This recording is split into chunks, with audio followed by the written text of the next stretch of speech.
სიცოცხლო ბავშვობა, სასიცოცხლო არის ის ცოდვა. თორე აღსარება პირიქით ვაჟკაცობა. აღსარების გამო უფრო უნდა შეაქო ადამიანი, ვიდრე თქვა, რომ ეს როგორი ცოდვილია. და რა აღსარება რომ არ თქვა, ის ცოდვათ არ რჩება? ის ცოდვა ხო უკვე ჩადენილი გაქვს. ანუ ის უღირსის აქციელი დაუშვათ სიტყვაზე ვიღაცას რაღაცა მოპარე. ხო უღირსის აქციელი. და აღსარება რომ არ თქვა, რა ეს უღირს აქციელად არ დარჩება?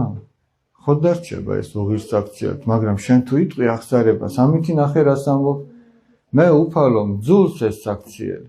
რაც ჩავიდინე მე მძულს, არ მინდა რომ ეს აქციელი ჩემი იყოს, ვერ მიძნები. ანუ მინდა რომ მოვიშორო ეს და ღირსეული ადამიანი მინდა ვიყო და ეს რომ აღიარებ ეს პირიქით სიმამაცეა, ვაჟკაცობა. დაუშვათ კიდე ჩავარდი, აი ვიღაცის რაღაცა ნივთი მოგეწონა და კიდე წაგიჩნდა ხელი.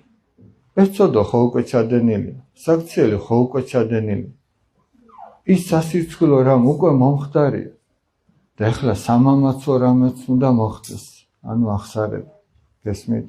ისე რომ რამდენჯერაც არ უნდა ჩავარდეთ ცოდვაში, იმდენჯერ უნდა ვთქვათ. თუმცა ღმერთის მოწყალების იმედად ადამიანი არ უნდა სწოდავდეს. აი ღმერთი მაინც მაპატიებს და არ უნდა, მაგიტომ არ უნდა სწოდოს.